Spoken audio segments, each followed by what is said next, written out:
Olá, bem-vindo! Esse é o Sentir em Ti, um podcast sobre Autoconhecimento, autodesenvolvimento e... espiritualidade. e...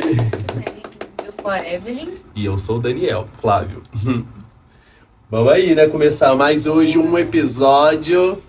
Estamos aqui na nossa segunda temporada, né? Para vocês que vêm acompanhando. Estamos trazendo convidados aqui para conversar com a gente, né? Compartilhar um pouquinho da história, um pouquinho da sua jornada. E hoje temos o privilégio, a honra, assim, gratidão imensa de trazer esse ser maravilhoso, né? Eu vou deixar ela se apresentar, mas considero ela, se tiver que dar algum predicativo, um pedacinho do meu coração. Ai, meu Deus, que... Vou passar a palavra para você, fica à vontade para se apresentar, pessoal. Olá, meu nome é Cláudia Comeso, eu tenho um outro nome, que é meu nome de bruxa, chamado Calista Hart.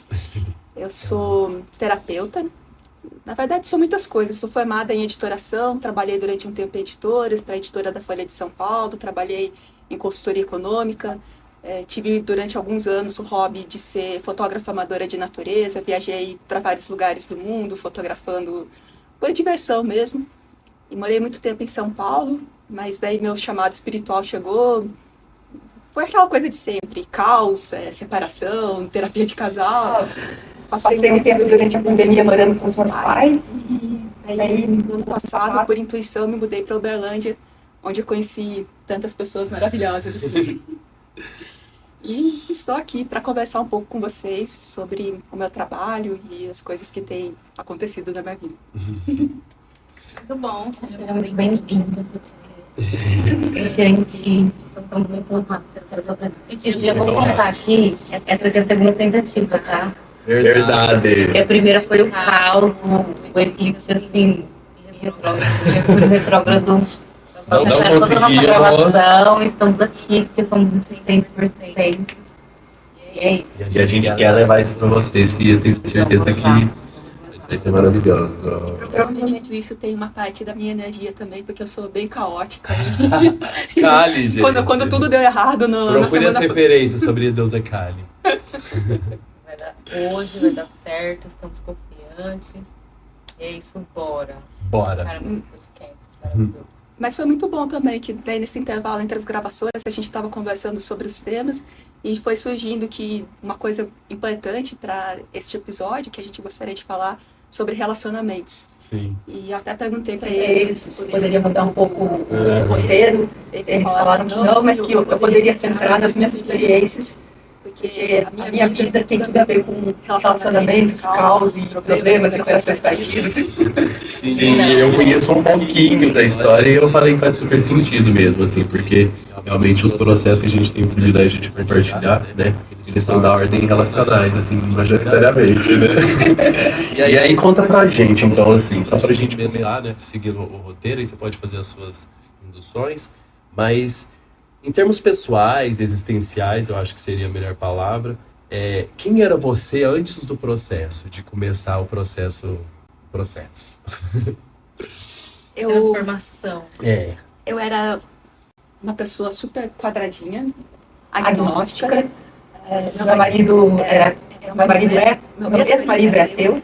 A maioria dos meus conhecidos também não tinha nada a ver com o mundo espiritual, nem de autoconhecimento. E eu levava a minha vida em São Paulo, viajando bastante com frequência assim, para lugares de natureza. Meu casamento eu considerava bastante estável também, com muita felicidade. E as coisas que não estavam boas eu achava que era normal, assim.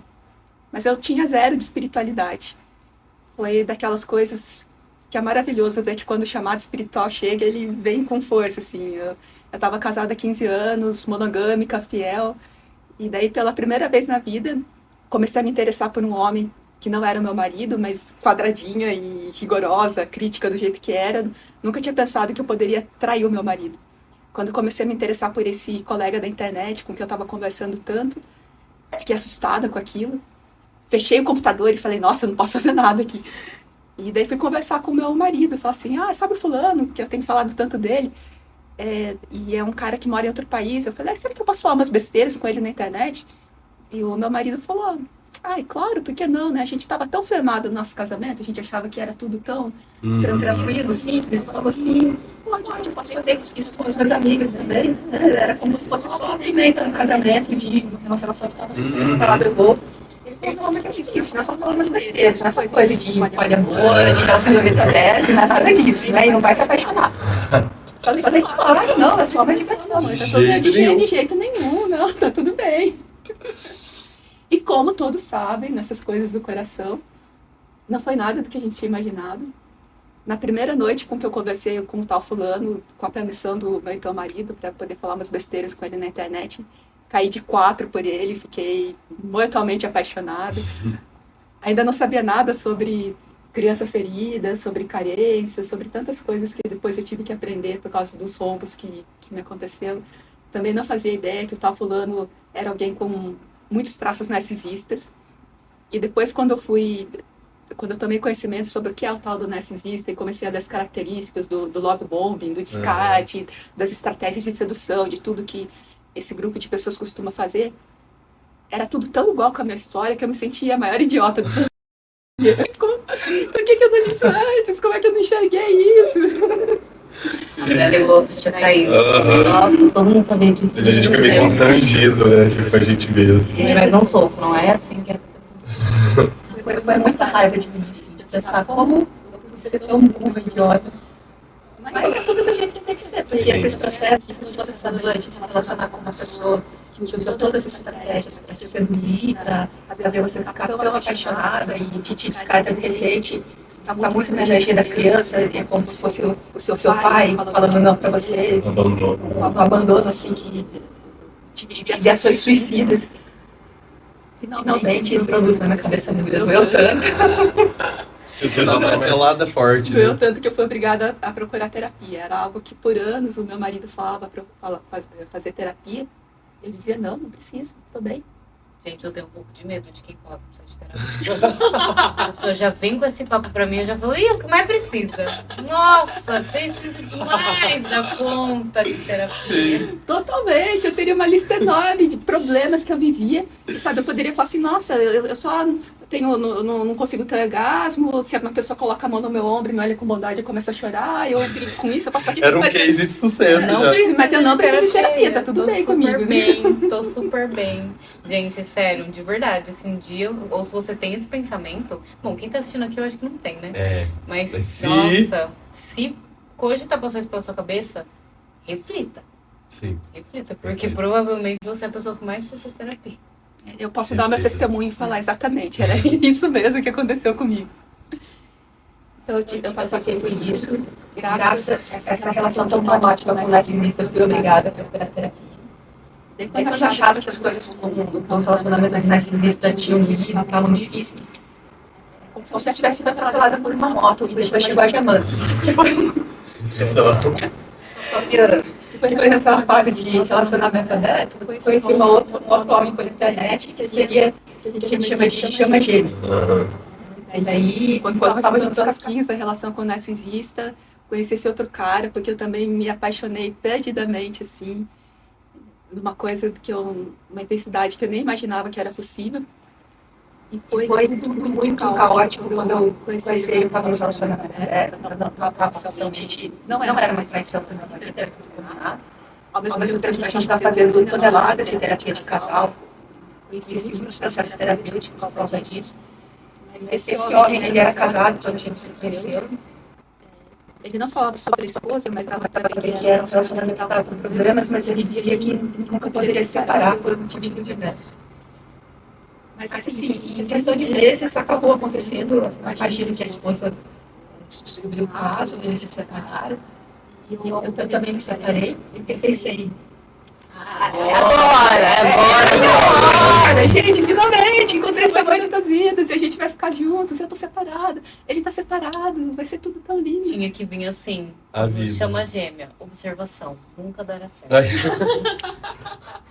Observação, não cria expectativa. Tinha que vir com esse rodapé assim na explicação.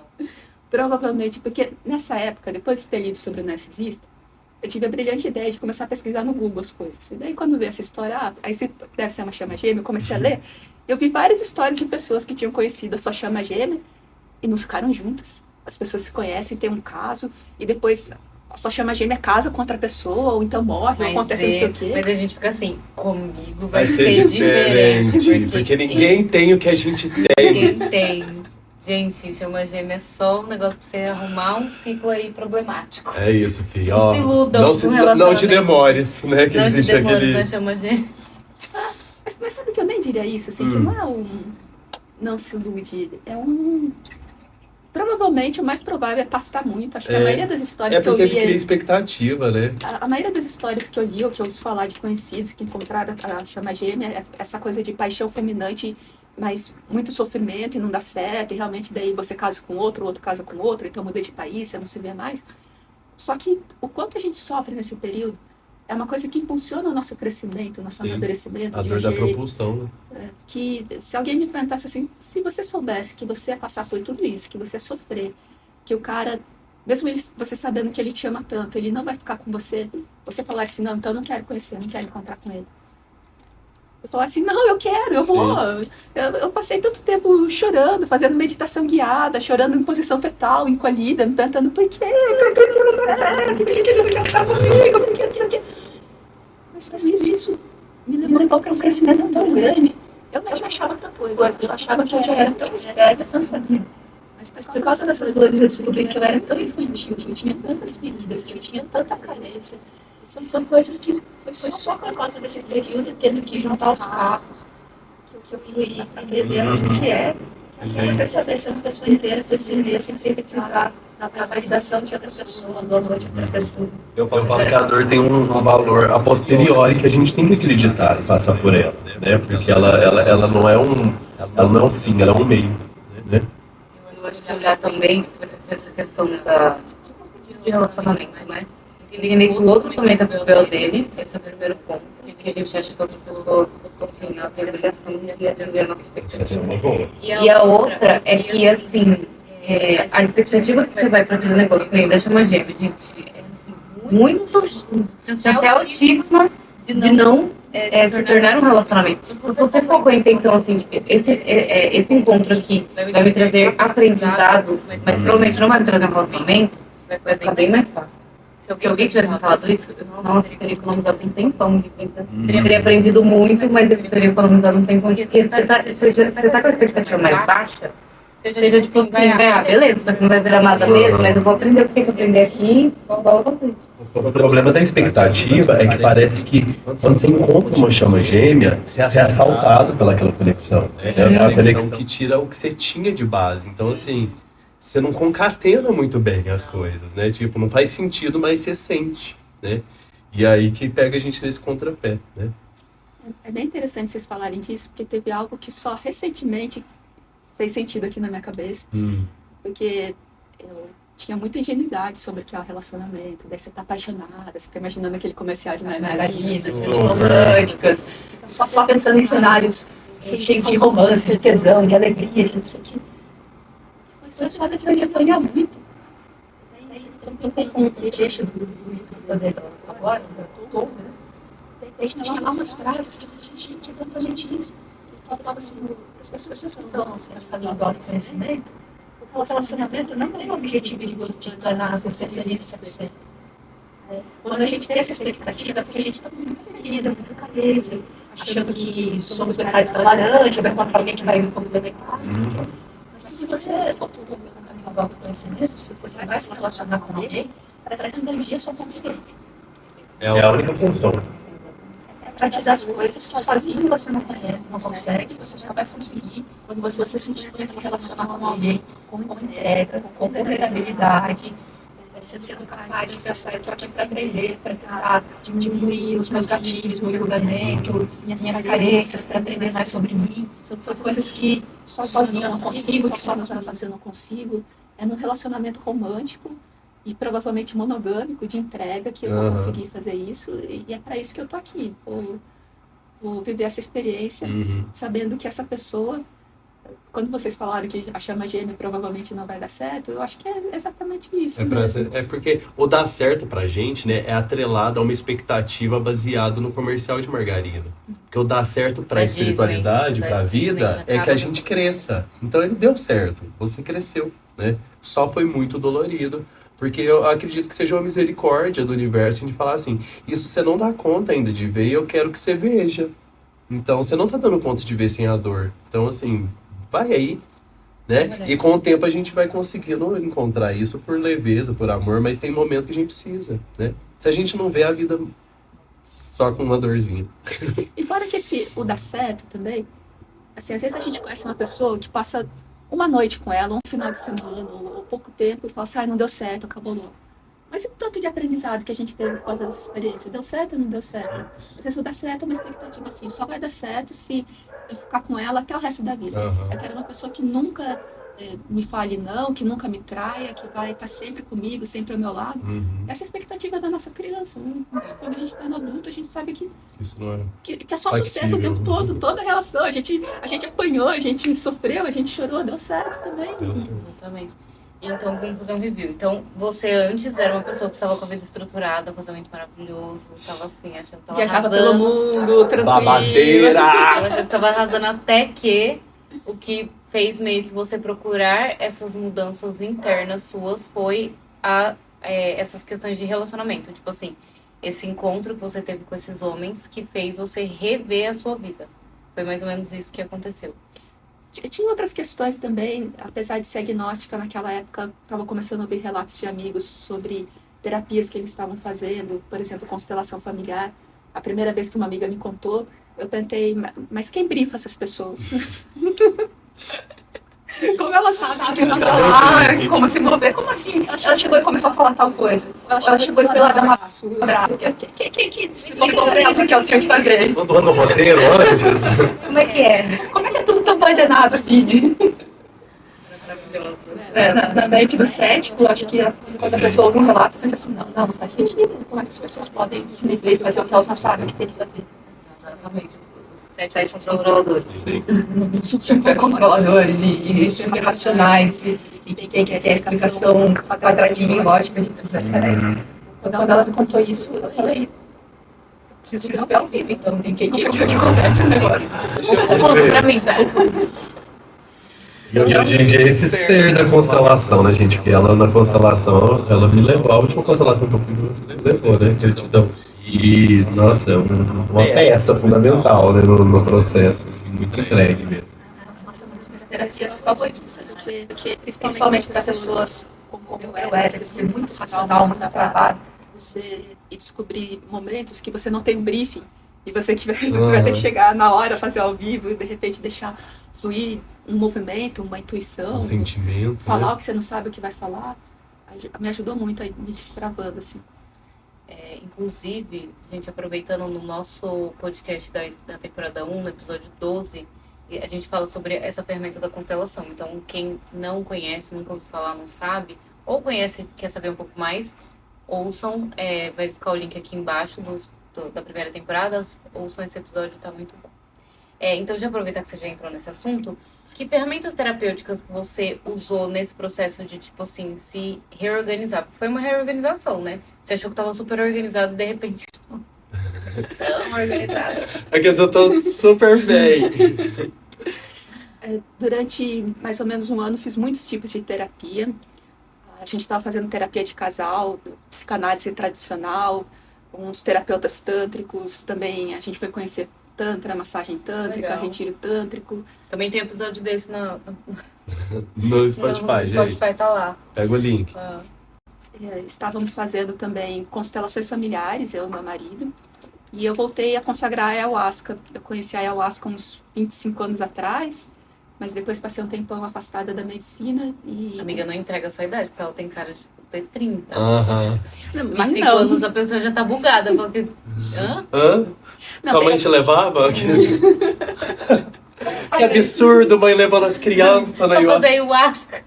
Ainda que tenha famílias que levem as crianças, já vi assim, não é o meu caso. Tenho 46 anos e foi algo que eu conheci na juventude, gostei muito, mas depois perdi o contato das mulheres com que eu tinha ido consagrar, e voltei em 2020, mais ou menos, e fui algumas vezes. O meu marido também foi consagrar, foi muito forte a experiência para ele também. O meu marido, ele tem uma intuição linda, assim, ele viveu coisas, sente coisas que eu não sentia, mas foi um caminho que ele não quis seguir. Inclusive, foi um dos motivos da nossa separação, porque eu entendi que o caminho espiritual das medicinas e das experiências, da intuição, da magia, era o meu caminho, mas não era o dele. Então, nesse momento do casamento, a gente olha para a pessoa, mas também para os valores, o que guia cada um. Para onde que ela está indo, né? Então, fiz muita constelação, estava fazendo uns canais tradicional, terapia com sexólogos, com tantra, também fiz muitos registros acásticos. Durante uns 3 anos, terapia de registros acásticos. E conta pro pessoal um pouquinho o que é essa terapia, assim, só para eles saberem. Acho que assim, tem várias formas, várias terapias que as pessoas chamam de registros acásticos, mas no meu caso era uma terapeuta que eu fazia online. Os registros acásticos é como se fosse uma super biblioteca, onde é como se estivesse registrado tudo que já aconteceu e acontecerá. Você pode imaginar como se fosse uma biblioteca mesmo, cheia de livros com as histórias de tudo que se viveu em todas as dimensões. E nessa terapia por vídeo, a minha terapeuta, a gente começava com uma meditação, um centramento, e ela era a médium sensitiva, que ela ia me contar como se fosse um relato de uma outra vida, de alguma coisa que seria importante para olhar naquele momento. Começou dessa forma, como se fossem relatos de uma outra vida. Às vezes, mesmo antes dela começar a contar a história, que era como se fosse algo que aconteceu no Antigo Egito, ou na Europa medieval, ou alguma coisa assim, eu já estava chorando, porque era muito forte a energia, sentia que era alguma coisa... No meu caso, geralmente eram algumas coisas muito dramáticas, envolvendo mortes, estupros, assassinatos, abandono. E o fato de você estar ouvindo aquela história é como se ela estivesse trabalhando alguma coisa do seu inconsciente e trazendo uma cura. Com o tempo, essa mulher, ela muito sensitiva, e também tinha vários... É como se você, sabe daquelas pessoas que pegam um pedacinho de cada tipo de terapia e vai montando seu próprio método, que é como eu faço também, é o que faz sentido para mim.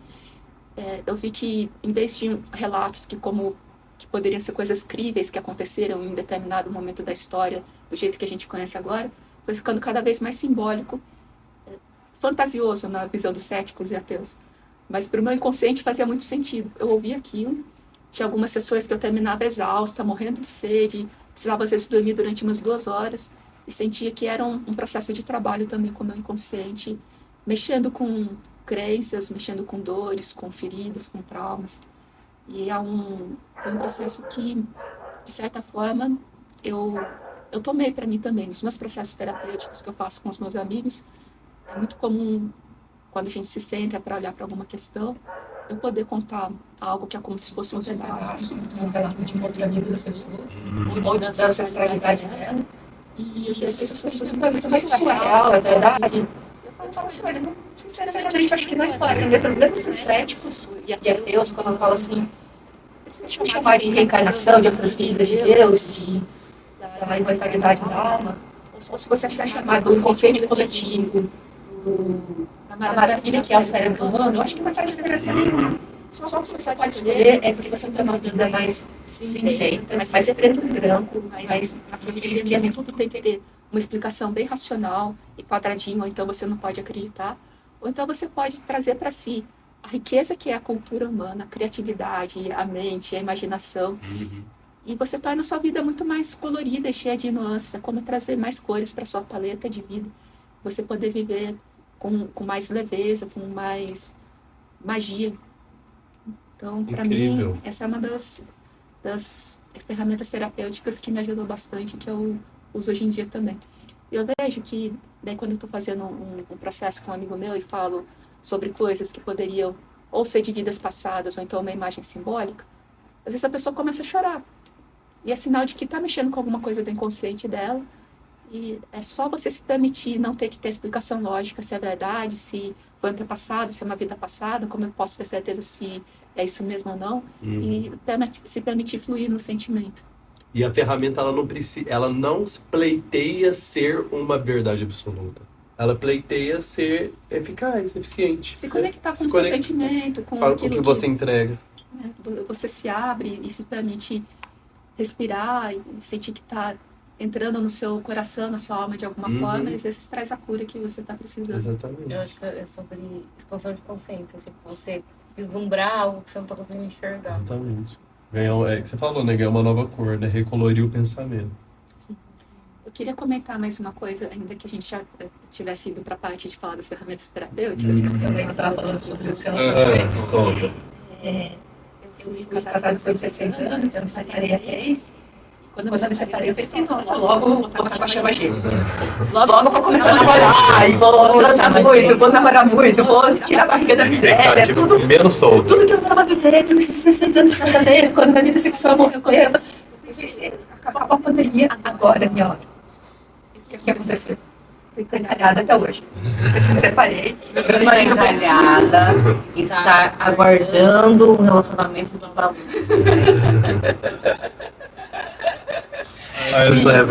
Eu concordo totalmente, nem pode ter essas palavras, mas eu confesso que o meu lado meio caótico, a gente não resiste a tirar sarro de mim. Mas essa é uma reflexão que eu estava vendo hoje na minha meditação de manhã. É como se eu estivesse falando, Deus, muito obrigada por estar encalhada nesses 3 anos. Porque eu ouço cada história de terror das pessoas que estão sofrendo por carência, que estão se sentindo reféns de uma relação, que não conseguem terminar, ou então estão pulando de relação em relação, porque aquela necessidade de preciso estar com alguém, não preciso estar sozinho de jeito nenhum. Então, eu vou fazendo as coisas que são muita violência contra si mesmo, porque as pessoas não sabem viver sozinhas. Não conseguem se ver valor, viver sozinha, não se imaginam numa rotina, morando sozinha ou fazendo coisas sozinha. Eu penso isso e também lembro de mim, logo depois da minha separação, chorando em posição fetal, encolhida, e perguntando por quê? Porque o fulano não está comigo, por que ele não quer ficar comigo? Jesus, como é bom ser uma pessoa que não se sente mais refém, de ter que estar com outra pessoa para sentir que a vida vale a pena. Então, esses 3 anos, 6 anos, um relacionamento de valor, são casos muito esporádicos, mas ao mesmo tempo aprendendo a gostar de mim, da minha companhia, a viver sozinha. A solitude que não é só de relacionamento amoroso, mas também não é para mulher que eu não estou namorando, mas você está sempre com um amigo, você está sempre com um rodeio, você está sempre fazendo alguma coisa. Isso também é uma carência, uma dependência difícil que a gente cria. Essa também foi uma coisa que eu fui curando nesses 3 anos, principalmente neste ano, assim. Tive várias situações, uma fase que de repente tinha muita gente circulando na minha casa, e de repente sumiu todo mundo, e eu pensei, agora eu vou logo tentar me conectar com outras pessoas, que está sempre no movimento. Ou será que tem algum motivo para eu estar agora com esse período como se fosse de uma baixa, de um marasmo? E esse foi um dos períodos mais ricos para mim, que eu aprendi tanta coisa. Foi também quando, além da ayahuasca, eu gosto muito da medicina do cogumelo também. E foi uma fase... gente, psilocibina, tem episódio lá no Spotify. Vocês falaram de quantos assuntos interessantes, maravilhosos. É lá, esse episódio tá maravilhoso. Nossa, o da psilocibina tá tudo, eu lembro do dia. Nossa, o melhor dia da vida. E daí com isso eu pensei assim, então eu vou aproveitar, acho que é um sinal do universo, da espiritualidade, é uma oportunidade, não é um problema, não é uma solidão, um momento triste, e sim é um momento para eu poder mergulhar mais em mim ainda. Então foram uns 3, 4 meses em que eu estou num esquema que é menos fluxo de gente, mais centramento em mim mesma, e vivendo coisas que eu sei que se eu tivesse na rotina que eu estava antes, eu não conseguiria ter esse foco em mim. E daí foi tanta coisa, tanto aprendizado, tantas coisas que o cogumelo, que a medicina me mostrou, coisas transcendentais assim, e que é mais motivo ainda para na meditação, no rezo, eu estar agradecendo Jesus, Deus, as entidades, Shiva Shakti, muita gratidão pelos 3 anos de encaramento, pelos meses com muito menos amigos e fluxo de gente, por estar aprendendo tanta coisa sobre mim. Então, não se sentir mais refém, seja do namorado, seja do grupo de amigos, saber que eu posso ser tão plena e feliz comigo mesmo. Pode, né? Pode. Isso eu acho tão fundamental, né, para vocês que estão aí acompanhando. A gente às vezes se apoia em algumas expectativas assumindo que a gente é aquilo, né? Tipo assim, a parte, por exemplo, eu preciso de ter um namorado, né? Eu tenho um sonho de casar. Mas por que você tem esse sonho, sabe? Tipo, você não é esse sonho, não é obrigatoriamente que você tem que seguir esse sonho. Também o pra quê, né? Pra quê? Porque às vezes isso vem embutido na gente, assim, de tantas maneiras, né? Vem impregnado que a gente às vezes fica refém disso, achando que a gente é assim, né? Que isso eu parto desse ponto.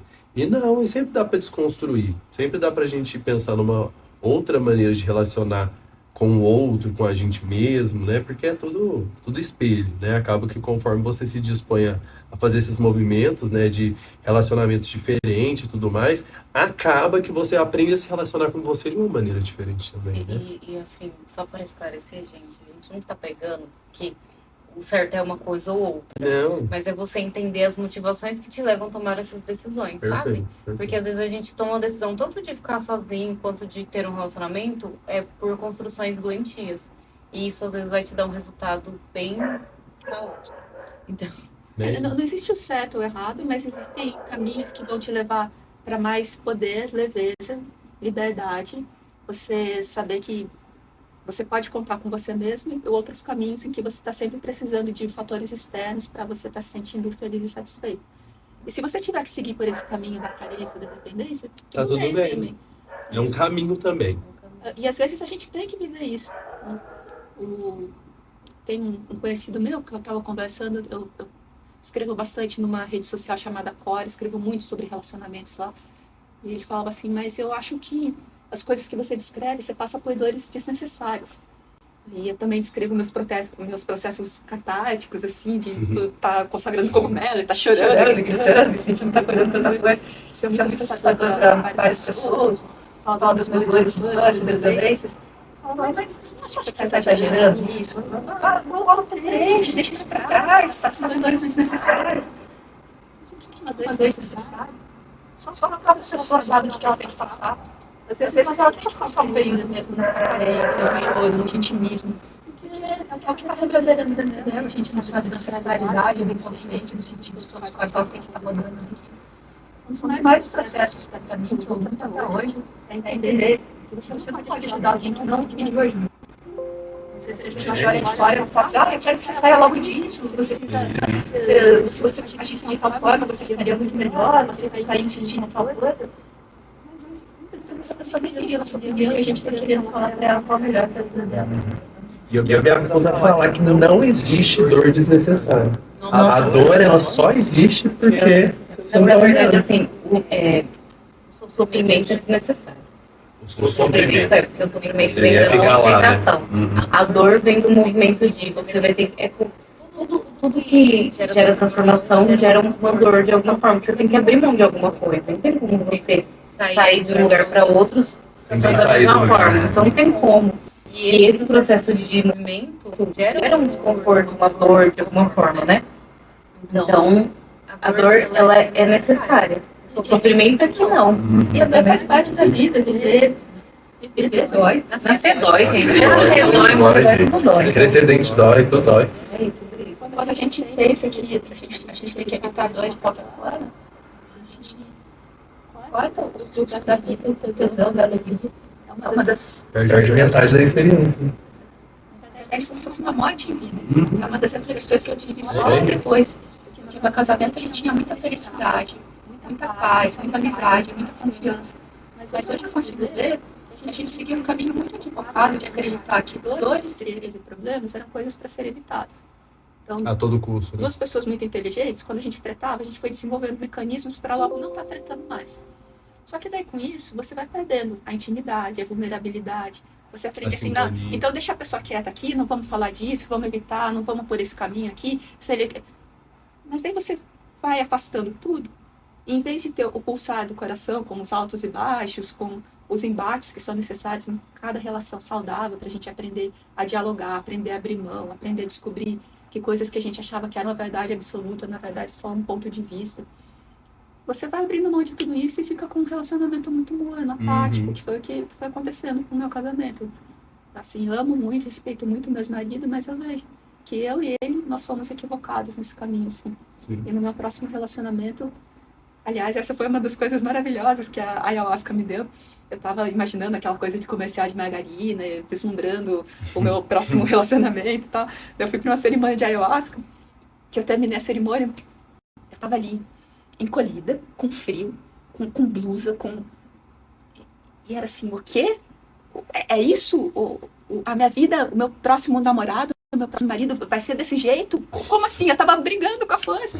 Porque, ainda que ele fosse uma pessoa maravilhosa, eu também recebi informação do embate, das discussões, de ser uma pessoa atrito, custosa, difícil, cabeçuda.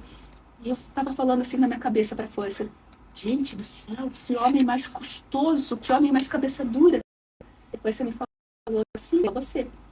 E eu falei, não sou. Eu sou pra jogar mais na cara ainda naquele dia, assim, vou arrumar um Uber, eu vou embora, preciso descansar. 20 minutos tentando achar um Uber, chega, o cara chegou. 25 minutos, pareceu que levou 5 horas, eu tava passando muito mal, tava quase vomitando. Na hora que ele encostou na sarjeta, assim, na frente da minha casa, eu tentei abrir a porta, eu meteu 1 litro ali na sarjeta.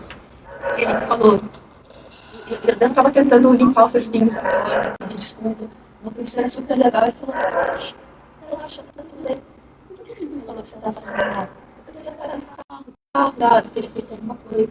Eu pensei em um monte de motivos de crenças de escassez, medo, não sei o que, mas eu não falei que eu tava passando mal. Entrei na casa, com um vizinho aqui na minha nuca falando. Eu falei que é gostosa, cabeçuda, cabeça dura. Dá um jeitinho de mostrar no tal. É muito perfeito. Esse aprendizado, então, esse sentido de amadurecimento na minha cabeça. Vai ter uma frase maravilhosa que ele disse que a gente não conhece as pessoas de forma aleatória. A gente só conhece as pessoas que já existem no nosso subconsciente. Eu estava delirando sobre isso sábado. Faz muito sentido também.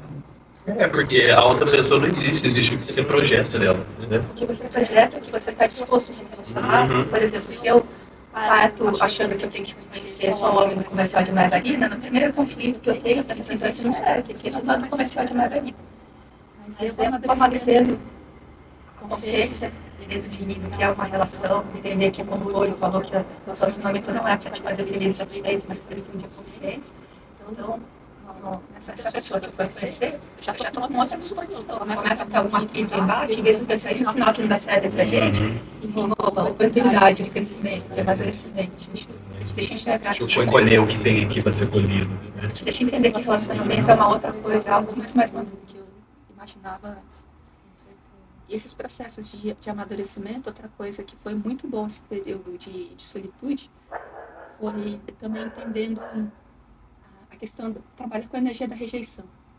Essa coisa de amigos se afastarem, de pessoas não estarem mais próximas. Vi que mexeu muito com feridas da infância de rejeição. E daí ele estava consagrando o rapé, refletindo sobre isso, plantando se era sinal de que eu estava muito na dureza, que eu tinha que mudar crenças minhas, posturas, atitudes. E o rapé me falou, amor, seja verdadeira com você mesmo e reconheça que antes dessas pessoas se afastarem, você já não estava tão conectada com elas. Tudo no universo é sintonia e energia. Se você se afastar, a gente não estava combinando tanto assim. Não fica falando que achando que alguma coisa de errado com você.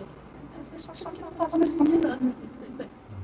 A gentileza de nos compartilhar, de nos afastar dela. Às vezes, eu acho que tem mais motivos da gente estar muito na carência e pensar, não, mas eu precisava tanto da companhia dessas pessoas. Mas em vários outros, acho que tem mais a ver com isso, não é? Tem uma coisa muito legal aqui no marido sobre reflexões nossas, que as mulheres se separam. E ele estava sofrendo muito com isso. E ela falando que ele queria que eles estivessem juntos ainda. Esse marido falou, não, ele queria separação. Só que ele queria que eles voltassem para ele poder se separar. Porque ela pediu a separação. Ela tomou a iniciativa. E eu acho que muitas vezes, na verdade, é isso que acontece com a gente. As pessoas se afastam de nós e a gente pensa, pô, a relação já não estava combinando tanto assim, mas como é que ela se afastou? Eu que tinha que ter me afastado. Estou indignada porque foi ela que tomou a iniciativa de se afastar. Trabalhar a gente ser essa potência, essa infantilidade, de estar despeitado porque outras pessoas se afastam. Ego, né? Cuidado. E claro, pra gente, qual que você acha que foi a experiência, assim, o momento mais marcante dessa jornada de transformação que você vivenciou, assim, que te marcou muito? Foram vários momentos muito importantes.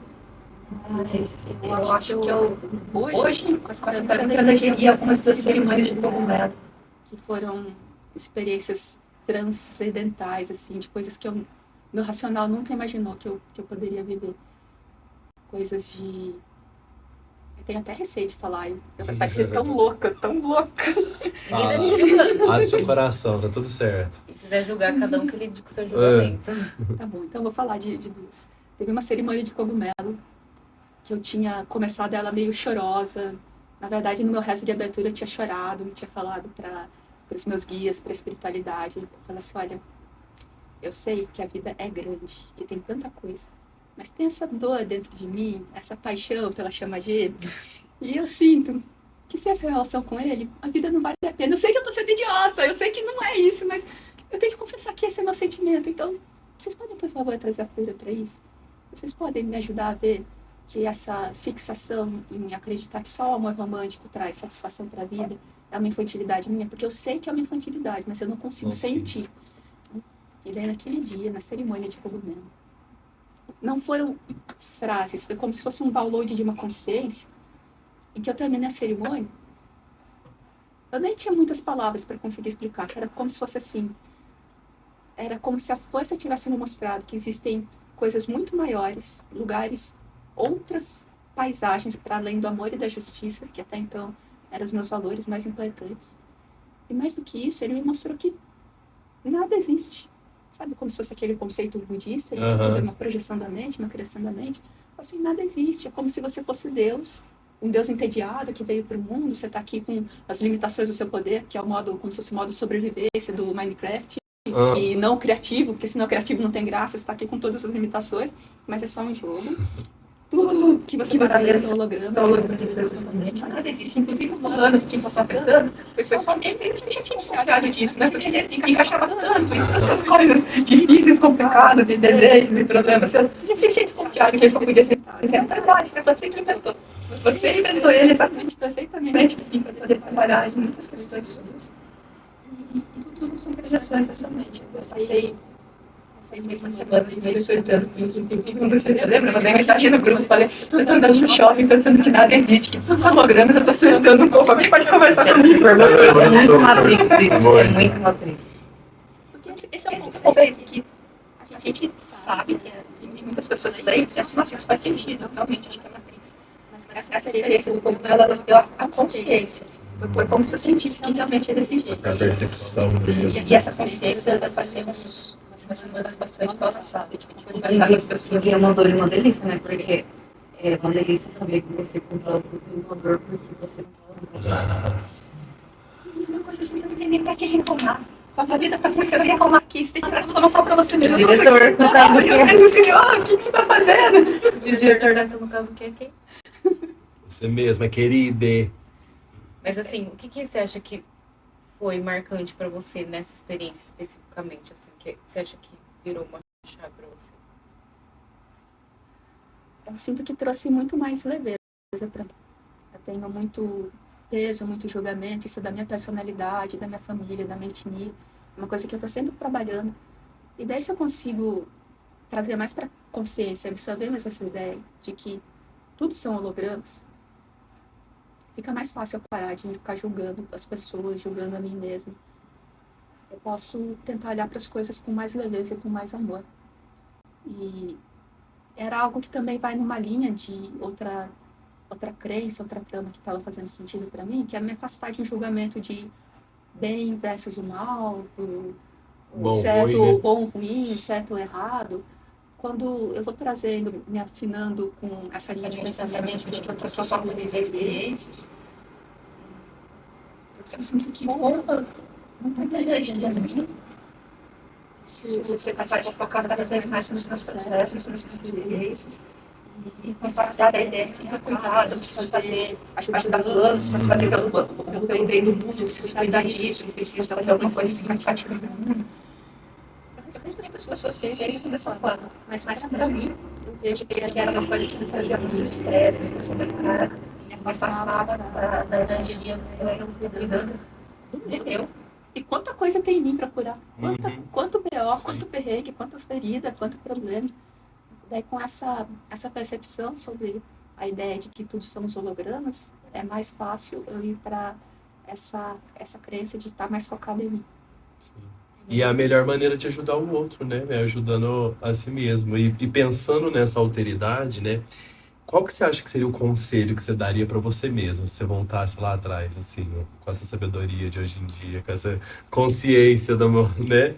O que você conseguiria falar lá para aquela Cláudia que você falou no começo, né? Que era quadradinha e tudo mais. O que você acha que...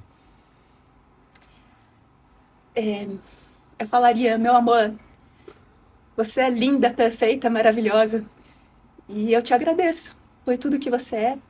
Eu te agradeço por ser quadradinha, por ser tão tapada, por ser tão arrogante, por achar que não precisa de terapia, porque eu sinto que tudo é tão perfeito, todas as coisas, cada passo que eu dei me trouxe até aqui. Eu não tenho vontade de mudar nada do que eu tenha feito, nenhuma das minhas escolhas. Eu sinto que tudo que eu vivi foi maravilhoso. E eu tenho sentido cada vez mais isso para mim quanto para as pessoas. Nos meus processos de meditação, quanto mais eu consigo pensar em alguma pessoa que eu possa falar obrigada, eu te agradeço. Obrigada por você ser quem você é, por você fazer o que você fez. Mesmo quando alguma coisa dura, difícil, eu sei que daí o problema é minha dureza, meu julgamento. Se eu estou achando que a pessoa está fazendo alguma coisa errada, é alguma coisa que eu olhar e parar dentro de mim. Mas o que a pessoa está fazendo, você é perfeita, de jeito que tem que ser. Eu tenho confiado muito nisso. Que tudo no universo vive com uma perfeição. Tudo tá certo, né? Tudo tá certo. E quem que é a Cláudia hoje? Quem que você se tornou, assim, depois desse tanto de rebuliço, de separação, e terapia, e automudança, e autodescoberta? Quem que você se tornou no final dessa jornada? No final da jornada não, né, gente? Eu espero não Pelo amor de Deus. No meio da jornada, né? Ou nesta altura dos Agora, acontecimentos, nessa né? altura. Uma das alcunhas que eu criei para mim, para tentar sintetizar, resumir como eu me vejo hoje, é bruxa vivendo no fluxo. Eu sinto que eu tô assim, né? Não tenho planos, não tenho objetivos, não tenho metas. Um tempo atrás eu fiz uma constelação de bonequinhos e quando a gente colocou o propósito de vida no campo, ele não estava ali na minha frente, eu mirando para ele. Ele estava aqui, bem colado comigo, na minha nuca. Era uma constelação fechada, que você pega o bonequinho e o constelador não te fala quem que é. Eu coloquei aquele colado e depois ele falou, esse é o propósito de vida. E eu falei, isso faz muito sentido para mim, porque é assim que eu estou vivendo. Eu não me sinto com uma necessidade de fazer planos e dizer, é para isso que eu estou me encaminhando. Eu sinto que esse é o momento em que, como ainda trabalho muito com a questão da minha rigidez, do meu controle, do meu racional, quanto mais eu conseguir abrir mão de poder ter uma clareza de para onde eu estou seguindo, como várias alegorias falam sobre a ideia de que você não precisa ver o campo todo, só precisa ver para onde você vai dar o próximo passo, eu tenho vivido dessa forma, tentando só cada vez mais seguir no fluxo. Maravilhoso, que lindo, que lindo. Ai, gratidão pela partilha, né? Nossa, maravilhosa demais. Maravilhosa. Da terapia, assim, um relacionamento muito maravilhoso. Aproveita, dá uma notada umas coisas aí, rever umas coisas na frente de vocês. Esse episódio aqui tem material pra mim. Muito, gente, muito material, muito material. E podem conversar comigo também, conversa pelo Instagram, pela tal rede social fora, as pessoas fazem perguntas, eu também respondo Já aproveita e faz Já o seu faz o jabá, jabá, isso. faz a sua Mandar. propaganda. Vocês vão colocar os links lá depois, Vamos. né? Vamos, Tá aqui gente, embaixo, vai tá gente, embaixo, só ler. pode só... Aqui, ó. Então, daí podem conversar comigo, seja pelo Instagram, seja pelo Quora. Eu tenho um canal do YouTube que tá meio abandonado, já faz um tempinho, mas também tem muito material, Ela vai principalmente reativar. sobre coisas... Aquela- eu deveria reativar mesmo, mas as pessoas têm me tentado quando eu vou voltar a gravar vídeos. E eu converso, faço atendimentos com as pessoas ao vivo ou por vídeo. É um enorme prazer, assim, sou muito caótica, intuitiva. Se eu me perguntasse assim, qual que é a sua técnica, qual que é a sua formação, é difícil falar, porque é aquela coisa de pegando um pedacinho de várias experiências que eu vivi, mas eu gosto muito dessas que seguem no fluxo da intuição, daquilo que eu percebo do dia da pessoa, do momento, do olhar, alguma coisa que Eu capto do além, de Aruanda, onde gente. vem. É um prazer muito grande, muita diversão pra mim. Mas fala suas redes sociais, por favor. É. Para as pessoas ouvirem. @Calista. Calista Heart Aham. no Instagram, mas acho que o melhor é colocar o link. É, É, a gente colocar, vai mas só pra só pra falar. deixar falar. No Instagram é Calista Heart, no YouTube também. É o Calista com K e o Heart de coração. E no Quora eu uso o meu nome civil de batismo, que é Cláudia Começo. Mas depois nos links dá para acessar. Muito bom. Maravilhoso. Ai, gente, e outra, falar aí, ó, a dica. Eu já passei por esses processos terapêuticos e assim, life changing, assim, sempre saí com muitos processos e significados, né? Muito, muito, muito, muito. Então, se sentiu aí no coração, entre em contato com a Cláudia, com a Kali. Me divirto muito com isso e é um grande prazer e orgulho. Várias pessoas que eu recebo, uma das frases que eu mais ouço é assim: ai, que alívio, saíram toneladas das minhas costas, assim, porque Essa é a sensação. como eu já fiz muita merda na vida, sabe, nessa e em outras encarnações, é como se eu fosse me tornando especialista em ser capaz de trazer para a pessoa um ponto de vista em que ela consegue olhar para o momento atual da vida dela de uma outra perspectiva e ver que várias coisas que ela estava se sentindo tão culpada, ou culpando os outros, ou vendo com tanto peso, ela pode escolher um outro ponto de vista mais amoroso, com ela mesma, com as outras pessoas, e assim sai todo esse Mais peso dos leve. ombros, mais leve. Agradecer demais aí, Gratidão. terminamos mais um. Maravilhosos. Muito obrigada pela oportunidade Gratidão. de falar aqui. Foi maravilhoso, Obrigada. maravilhoso, gente. Então, gratidão por estarem aqui com a gente nesse episódio. Enviem esse episódio para quem vocês sentem que precisa desse conteúdo riquíssimo sobre relacionamentos e etc. Assistam os episódios seguintes, os anteriores. Tem o link da primeira temporada. Da primeira temporada aqui Vou fazer na embaixo. mímica. E é isso, gratidão. Fiquem bem, boa vida pra vocês. Boa Um beijo. vida! Até o próximo episódio. Tchau. Tchau!